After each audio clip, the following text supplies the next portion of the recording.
Have you ever wondered why the path to spiritual blessing and breakthrough often involves enduring trials and tribulations?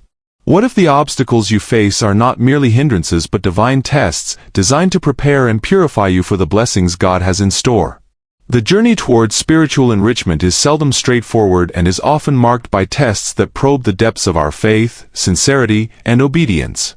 These trials are not punishments, rather, they are God's way of preparing us to handle the greater responsibilities and blessings He desires to bestow. How we respond to these tests can determine the trajectory of our spiritual growth and the magnitude of the blessings we are capable to receive. Do you find yourself facing repeated challenges in similar areas of your life? Could it be that these are divine moments of testing, meant to refine and ready you for what is to come? As you journey through these tests, the devil will try to convince you to turn it off. But I tell you, do not listen to his whispers. Before we start the tests, bless yourself by affirming then typing in the comments, "I am deserving of all wealth, abundance, prosperity, and success in my life." Let's write it down together. I am deserving of all wealth, abundance, prosperity, and success in my life. Feel free to like the video, subscribe and save it so that you can navigate back to these tests every day. Now let's start the tests. Number 1. Test of stewardship. The foundational principle that whoever can be trusted with little can also be trusted with much, as highlighted in Luke 16 verses 10 to 12, sets the stage for the first divine test, the test of stewardship. In understanding stewardship, we recognize that it transcends mere management of physical assets to include every resource God entrusts to us: time, talents, spiritual gifts, and even the revelations we receive from Him. In examining our approach to stewardship, it's crucial to consider not just what we have, but how we use it. Are we treating our current blessings with gratitude and care? Are we investing our time and resources into God's kingdom with wisdom and dedication? This kind of stewardship is indicative of our readiness to handle more from God, showing that our focus is on kingdom impact rather than personal gain. Jesus spoke about the importance of stewardship in various parables, emphasizing that it is a reflection of our character. The parable of the talents, for instance, illustrates that God rewards those who actively and wisely increase what they have been given. This principle is not limited to financial or material resources. For instance, how do we steward the spiritual insights and truths that God reveals to us? Matthew 13 verses 11 to 13 suggests that those who appreciate and apply divine truths will receive more, whereas those who disregard them will lose even what they have. This reveals that stewardship also applies to our spiritual life and growth. Moreover, stewardship reflects our ability to handle increased responsibility.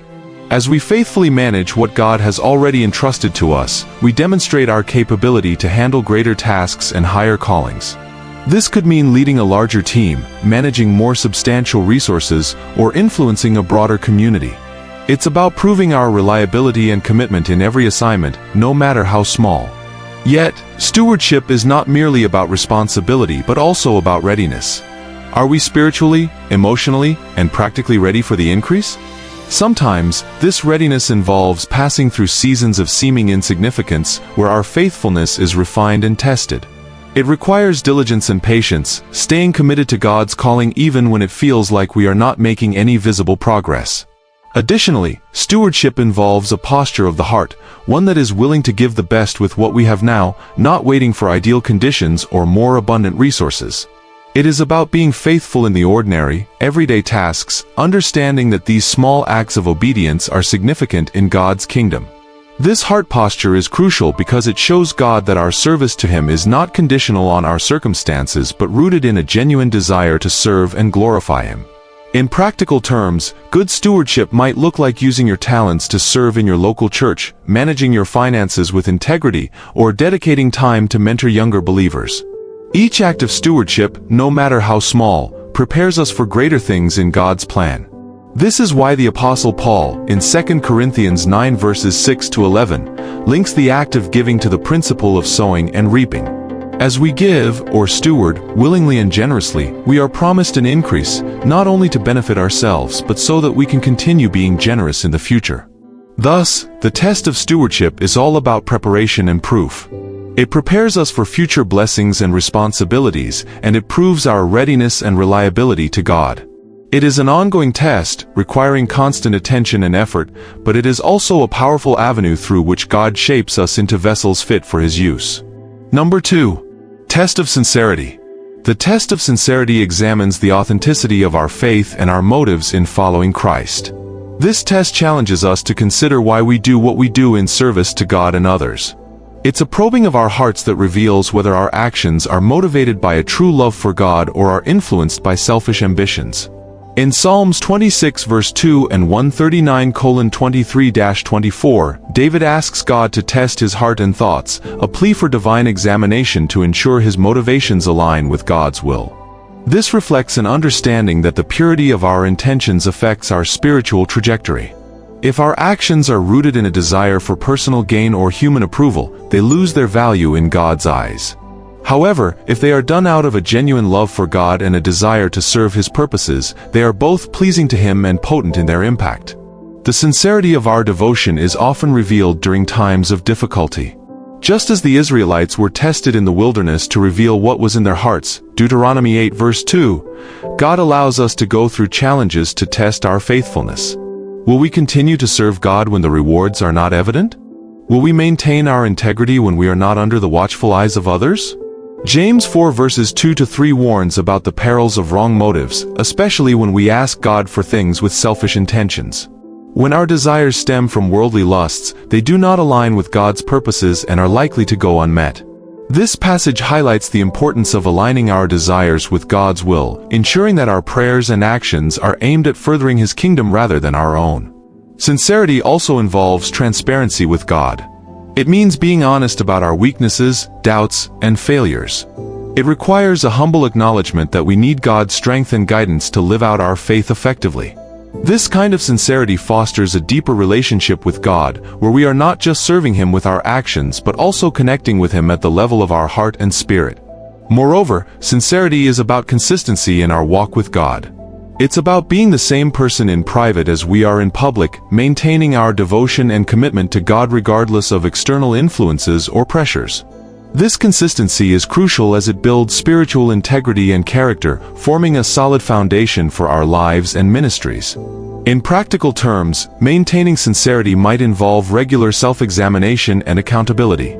It might mean withdrawing from situations where our motives are likely to be compromised or seeking counsel and fellowship with other believers to keep our spiritual focus sharp. It also involves constant prayer, asking God to purify our hearts and renew our minds, so that our service to Him remains untainted by impure motives. Thus, the test of sincerity is not just about what we do, but why we do it. It challenges us to keep our hearts pure and our motives aligned with God's will, ensuring that our service to Him is genuine and effective. If you are finding value in this, please like the video, subscribe, then drop a comment. If you don't know what to say, just say thank you, God. Number 3. Test of secrets. The test of secrets probes the integrity of our private lives, focusing on what we do when no one else is watching. Proverbs 15 verse 3 reminds us that the eyes of the Lord are everywhere, monitoring both the evil and the good. This divine oversight assures that God is aware of everything we do, both in public and in private. This test is critical because it reveals whether our public persona matches our private life. It assesses whether we live with integrity, maintaining the same standards of behavior whether we are under public scrutiny or alone. This alignment between public and private life is essential for genuine spiritual health and authority. One key aspect of this test is how we handle the sins and temptations that confront us in secrecy. Hidden sins, if not confessed and forsaken, can ensnare us, leading to spiritual decay. They can create barriers between us and God, diminishing our spiritual vitality and effectiveness.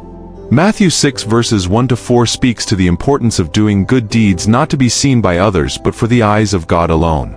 This principle underlines the importance of sincerity in our actions, doing the right thing for the right reason, regardless of who is watching.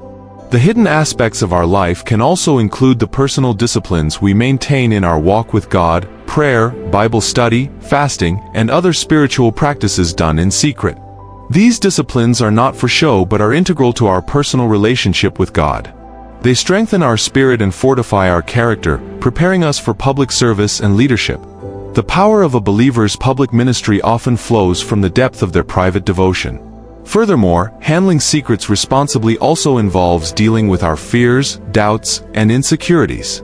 These aspects, often hidden from public view, can significantly impact our decisions and actions if left unchecked.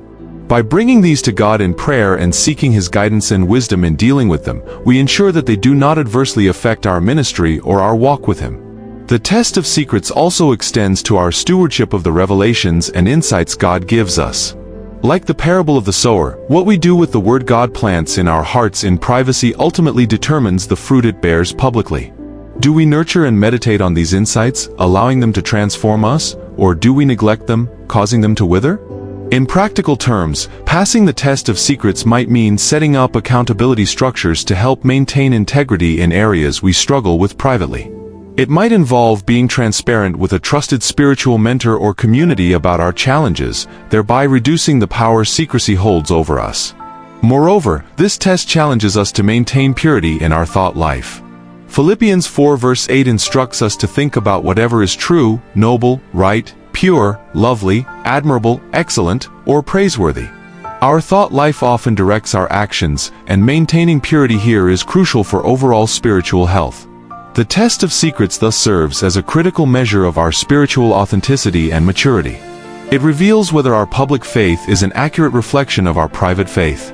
It tests whether we are the same person in the darkness as we are in the light, ensuring that our integrity is intact and our motives are pure. By embracing this test, we open ourselves to deeper spiritual refinement and preparation. It is in the secret place, away from the eyes of others, where much of our spiritual growth occurs. Here, in the quiet and unseen moments, we are shaped and molded by God, equipped for every good work He has prepared for us. In conclusion, the journey towards receiving God's blessings is paved with tests that refine and prepare us. The tests of stewardship, sincerity, and secrets are not barriers to discourage us but are divine tools used to prepare us for greater works and deeper blessings.